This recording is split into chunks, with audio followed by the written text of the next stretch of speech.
दीवार पर टंगी सास। पंजाबी में कहावत है, सास चंगी होवे या ते दीवार ते टंगी होवे।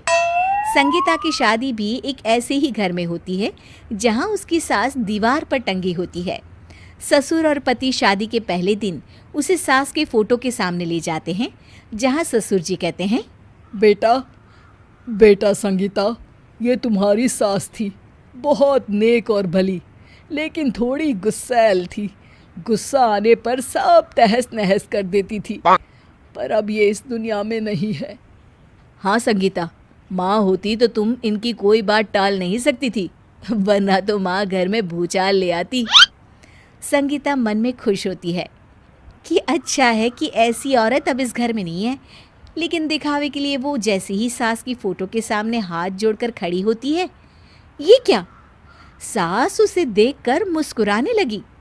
संगीता आंखों को मलकर एक बार फिर से देखती है, लेकिन फिर सास के चेहरे का भाव, भंगिमा यानी एक्सप्रेशन बिल्कुल बदले होते हैं।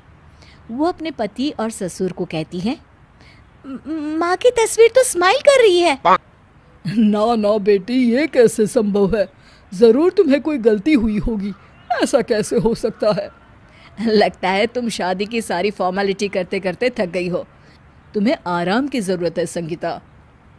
खैर, सारे संगीता की बात को इग्नोर कर कमरे में चले जाते हैं। वैसे सास की फोटो पर एक्सप्रेशन एक के बाद एक बदलते ही रहते हैं। सुबह होती है, पति और ससुर को काम पर भेजकर संगीता कमरे की सफाई करने में लग जाती है कि तभी उसे आवाज़ आती है, टेबल ठीक से साफ करो। ऐसे भी कोई टेबल साफ करता है? इससे अच्छा तो ये गंदा ही था। किसी औरत की आवाज़ सुन संगीता दंग रह जाती है और सोचने लगती है कि आवाज़ कहाँ से आई। आवाज़ को नज़रअंदाज कर वो फिर से अपना काम करना शुरू करती है, लेकिन इस बार तो आवाज़ बिल्कुल उसके कान के पास से आती है। मेरा घर है ये, जब तक मैं थी चमका कर रखती थी, हर एक चीज शीशे की तरह थी। तुम्हें तो ना सफाई आती है ना कुछ पता है। क्यों तुम्हें मेरे घर की जिम्मेदारी दे दी गई है? पता नहीं तुम में मेरे बेटे को क्या दिखाई दिया। मैं होती तो एक से बढ़कर एक लड़कियों की लाइन लगा देती। अब संगीता को समझने में देर नहीं लगी कि ये आवाज़ किसी और की नहीं बल्कि उसकी सास की है, जो दीवार पर टंगी है। वो उसके पास जाती है और कहती है, नमस्ते सासू माँ, मुझे तो कल ही लग रहा था कि दीवार में कुछ काला है। वो दीवार नहीं, दाल होती है पगली। सही पकड़े हैं सासू माँ। तो क्या हो गया आपको जो आप यहाँ भी चैन से नहीं बैठी हैं? सुना मैंने आपका व्यवहार काफी गुस्से वाला था। चुप रह तू, ज्यादा बकर बकर ना कर।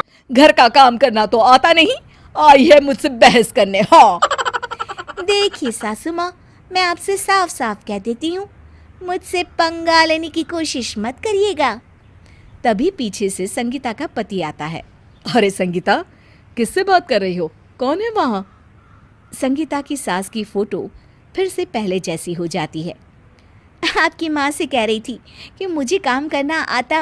अरे संगीता, माना सास के ताने हर बहू को अच्छे लगते हैं, लेकिन यहाँ तो माँ है ही नहीं, तुम तो फोटो से ही। तुम भी लाजवाब हो संगीता। किसी को विश्वास नहीं होता कि संगीता अपनी मरी हुई सास की फोटो से बात करती है। वहीं आए दिन संगीता की सास संगीता को किसी न किसी बात पर आते जाते ताने देती। संगीता को भी अब सास के तानों और उनसे बात करने की आदत हो गई। वो कभी खानदान की कहानी तो कभी तीज त्योहार कैसे मनाए या किसी व्यंजन की रेसिपी सास से ही पूछती। सारा दिन घर में अकेली संगीता की सास अब उसके लिए तानों के साथ पक्की साथी की तरह भी रहने लगी थी, जो किसी और को नहीं बल्कि संगीता को ही सुनाई देती। तो देखा आपने, सास बहू का रिश्ता हर रिश्ते से ऊपर होता है, फिर चाहे वो खट्टा हो या मीठा।